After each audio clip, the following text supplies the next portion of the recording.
चलिए आगे बढ़ते हैं। बीजेपी अध्यक्ष जेपी नड्डा मिशन राजस्थान पर हैं। कोटा और अजमेर के दौरे पर हैं जेपी नड्डा। झालावाड़, बारां, कोटा, बूंदी में अहम बैठक होगी। लोकसभा क्षेत्र के चुनिंदा पदाधिकारियों के साथ बैठक रखी गई है। बीजेपी प्रदेश अध्यक्ष, उपाध्यक्ष, महामंत्री इसमें मौजूद रहेंगे। कोटा संभाग के विधायक भी इसमें शामिल होंगे।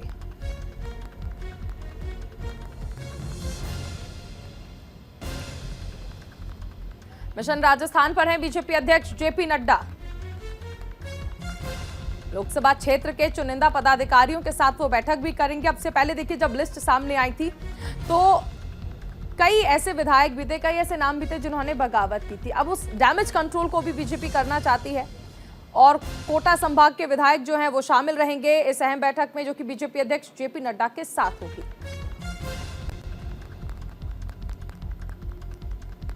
कोटा और अजमेर के दौरे पर हैं बीजेपी अध्यक्ष जेपी नड्डा।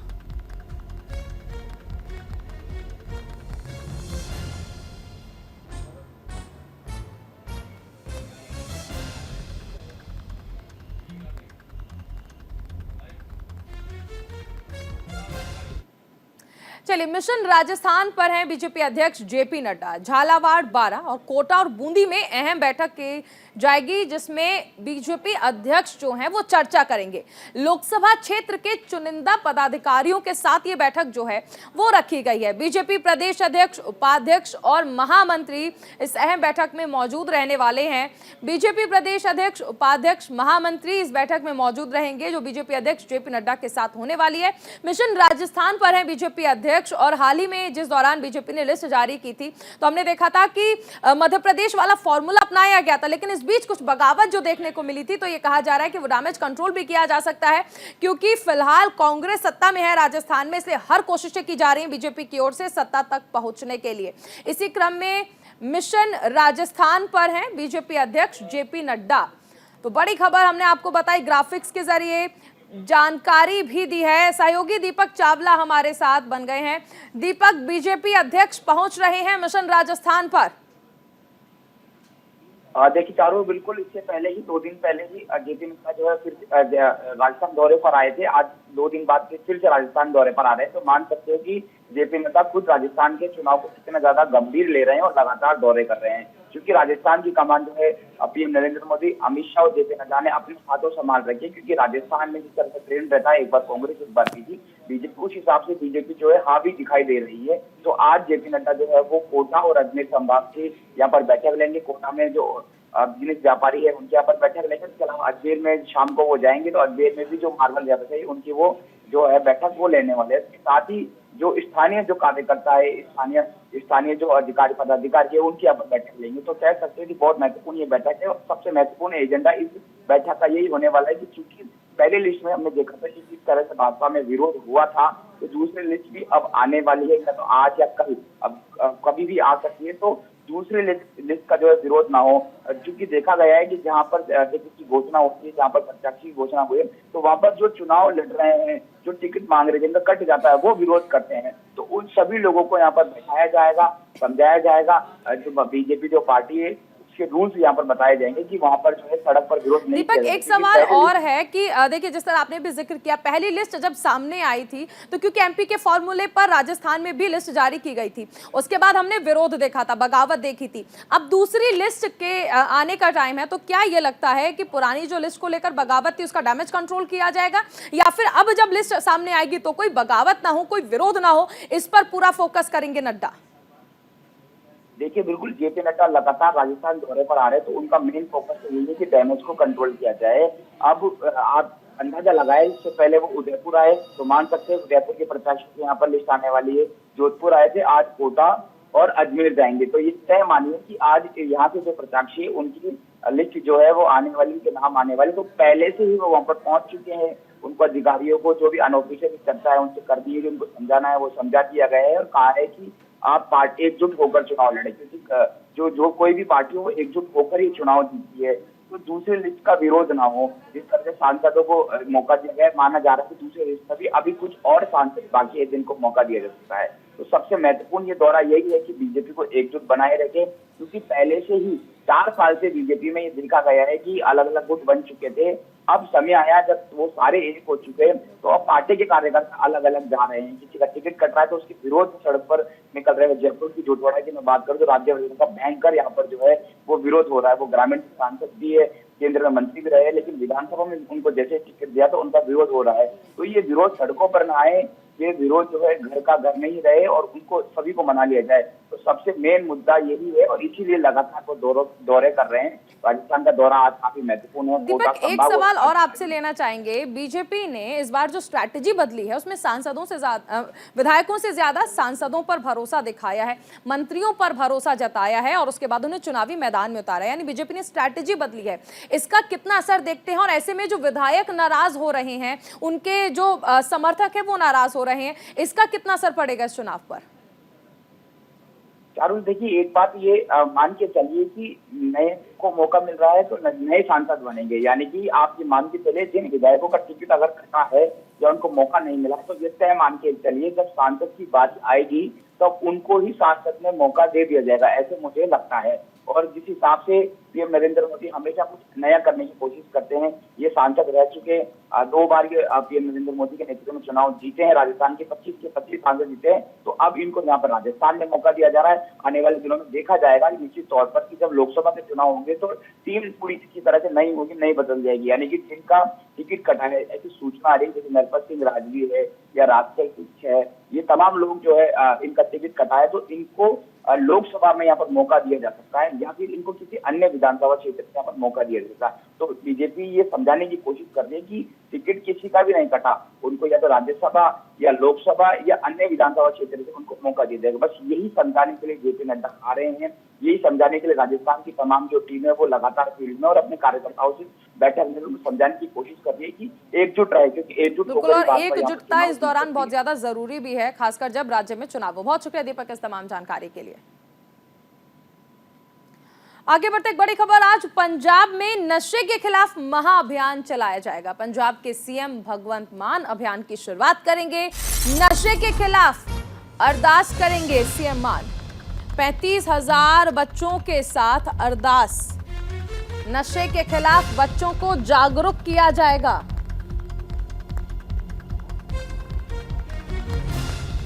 पैंतीस 35,000 बच्चों के साथ अरदास करेंगे आज सीएम भगवंत मान। नशे के खिलाफ बच्चों को जागरूक किया जाएगा।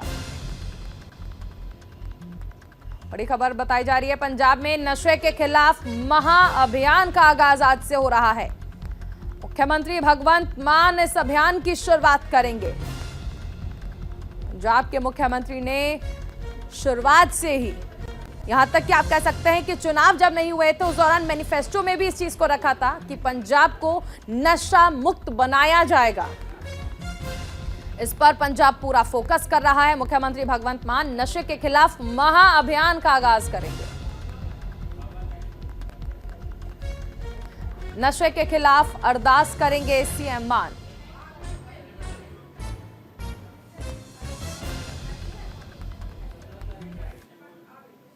अब बात करते हैं शारदीय नवरात्र की। आज शारदीय नवरात्र का चौथा दिन है।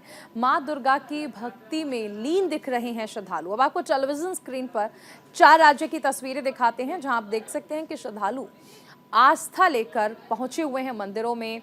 आस्था का सैलाब उमड़ा हुआ है और पहली तस्वीर हम आपको दिखाएंगे राजधानी दिल्ली की है, जहां झंडेवालान मंदिर में भजन कीर्तन हुआ और श्रद्धालुओं ने दर्शन किए। दूसरी तस्वीर कोलकाता की होगी, जहां भक्तों का तांता लगा हुआ है। तीसरी तस्वीर मुंबई से होगी, जहां पर मुंबा देवी मंदिर में आरती की गई और श्रद्धालु दर्शन के लिए पहुंचे। चौथी तस्वीर सूरत से होगी, जहां महिलाओं ने गरबा किया और पूजा पाठ करते हुए नजर आए। शारदीय नवरात्र चल रहे हैं, आज चौथा दिन है। 4 तस्वीरें हम आपको अब से बस कुछ ही देर में दिखाएंगे और तस्वीरें बहुत जरूरी हैं। राजधानी दिल्ली की तस्वीर उसमें होगी जहां पर झंडेवालान मंदिर में पूजा अर्चना की गई। सूरत की तस्वीर होगी, कोलकाता की तस्वीर होगी जहां पर भक्तों का तांता लगा हुआ है। मुंबई में मुंबा देवी मंदिर में भी आरती की जा रही है और चौथी तस्वीर सूरत की हम आपको दिखाएंगे। यहाँ महिलाओं ने गरबा किया है, पूजा पाठ भी करती नजर आई हैं। 4 तस्वीरों के जरिए हम आपको दिखाएंगे कि नवरात्र की धूम किस तरह से चल रही है देश भर में। गरबा किया जा रहा है गुजरात में, राजधानी दिल्ली में आप देखिए झंडेवालान मंदिर हो या फिर कोई भी मंदिर हो, हर जगह पूजा पाठ का दौर है। देश में हर राज्य में हम आपको तस्वीरें सिर्फ 4 राज्य की दिखाएंगे, लेकिन तस्वीरें पूरे देश में इसी तरह की आ रही हैं। अब से बस कुछ ही देर में आपको वो 4 तस्वीरें दिखाएंगे जहां पर आप देख सकते हैं कि शारदीय नवरात्र की धूम चल रही है। मंदिरों में पूजा अर्चना की जा रही है, पूजा पाठ हो रहा है। यहाँ तक कि गुजरात में आपको हम ये भी दिखाएंगे कि गरबा किस तरह से किया जा रहा है। 4 तस्वीरें, तो 4 तस्वीरें दिल्ली से, कोलकाता से, मुंबई से और सूरत से आपको दिखा रहे हैं। शारदीय नवरात्र की धूम आप देख सकते हैं कि किस तरह से देश भर में देखने को मिल रही है। कोलकाता में खास तौर पर दुर्गा पूजा पंडाल बनाए गए हैं।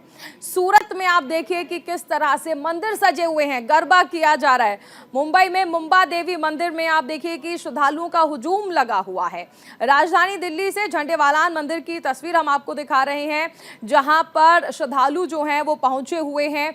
और देखिए 9 के 9 दिन आपको यहां पर देखने को मिलेगा कि एक अलग ही चहल पहल होती है, भक्तों में उत्साह होता है। मंदिर में भजन कीर्तन के जरिए मां की अनुकंपा पाने की तमाम कोशिशें यहां पर भक्त करते हैं। मां को मनाने की, मां की आराधना की जाती है, पूजा अर्चना की जाती है, भजन कीर्तन किया जाता है, ताकि मां का जो आशीर्वाद है वो अपने भक्तों पर हो। 9 दिवसीय शारदीय नवरात्र और आज इस शारदीय नवरात्र का 4था दिन। चलिए आगे बढ़ते हैं। जम्मू के अर्निया सेक्टर में सीज फायर का उल्लंघन किया गया है। पाकिस्तानी रेंजर्स की फायरिंग में 2 जवान घायल हो गए हैं। घायल बीएसएफ जवानों को अस्पताल में भर्ती कराया गया है। फरवरी 2021 के बाद पहली बड़ी घटना है। एक लंबे अंतराल के बाद पाकिस्तान ने फिर से सीमा पर फायरिंग की है। बीएसएफ के 2 जवान इसमें घायल हो गए हैं। जानकारी के मुताबिक 8 से 10 राउंड की फायरिंग की गई। 2 जवान इसमें घायल हुए हैं। दरअसल फरवरी 2021 में भारत और पाकिस्तान सेना के बीच संघर्ष विराम समझौते के बाद ये पहली बड़ी घटना है। पाकिस्तानी रेंजर्स की फायरिंग में 2 जवान घायल हुए हैं। घायल बीएसएफ जवानों को अस्पताल में भर्ती कराया गया है। फरवरी 2021 के बाद की ये पहली बड़ी घटना है।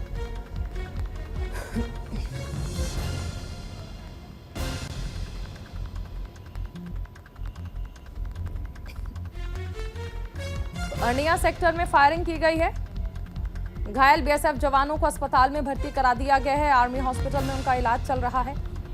और ये पहली बड़ी घटना है क्योंकि सीज फायर को लेकर जो समझौता किया गया था, पाकिस्तान ने खुले तौर पर इसका उल्लंघन किया है। भारत और पाकिस्तान सेना के बीच संघर्ष विराम समझौते के बाद ये पहली बड़ी घटना है।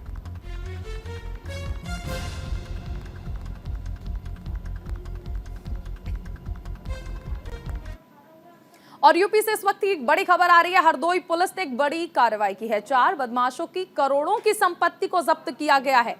3 करोड़ 77 लाख से ज्यादा की संपत्ति जब्त की गई है। गैंगस्टर एक्ट के तहत पुलिस ने कार्रवाई की है। तो हरदोई पुलिस की ओर से यह बड़ी कार्रवाई की गई है। 4 बदमाशों की करोड़ों की संपत्ति जब्त की गई। 3 करोड़ 77 लाख से ज्यादा की संपत्ति को जब्त किया गया है। गैंगस्टर एक्ट के तहत पुलिस ने यह बड़ी कार्रवाई की है और जनता को यह संदेश दिया है कि बदमाशों की उत्तर प्रदेश में अब खैर नहीं।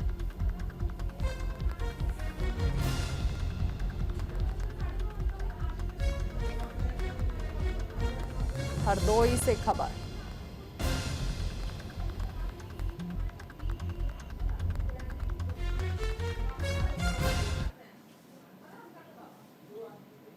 आगे बढ़ते एक और बड़ी खबर मध्य प्रदेश से आ रही है। मध्य प्रदेश के शहडोल में एसएसटी ने बड़ी कार्रवाई की है।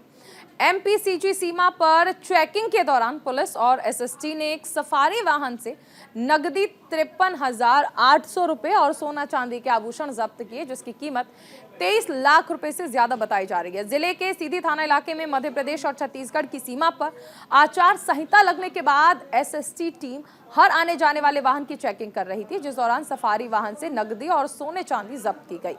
पुलिस के अनुसार गाड़ी के मालिक घनश्याम दास सोनी अपनी गाड़ी में सवार थे, तभी पुलिस ने उसकी गाड़ी को रोका और जांच शुरू कर दी।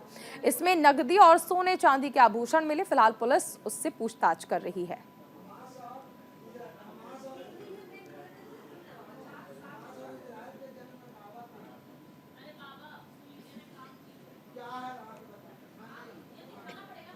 ताजनगरी आगरा में 17 अक्टूबर को रास्ते के विवाद में पहले दो पक्षों में कहासुनी हुई, जिसके बाद दोनों पक्षों के बीच मारपीट शुरू हो गई। जमकर लाठी डंडे चले। एक पक्ष ने फायरिंग कर दी। गोली लगने से टेंट हाउस संचालक और उसके चाचा घायल हो गए। गोली लगने के बाद अफरा तफरी का माहौल बन गया और चीख पुकार मच गई। सूचना पर पहुंची पुलिस ने मारपीट और गोली लगने से घायलों को अस्पताल में भर्ती कराया। एक व्यक्ति की हालत गंभीर है। क्षेत्र में तनाव के चलते पुलिस बल तैनात है।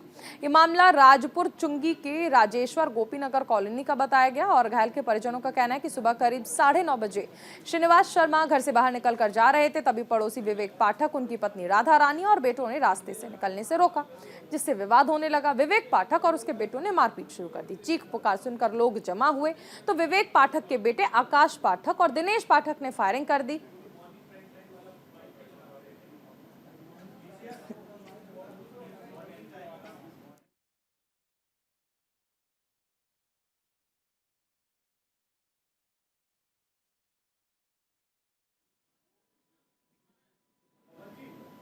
और इसी के साथ इस बुलेटिन में फिलहाल इतना ही। आप बने रहिए न्यूज़ इंडिया के साथ।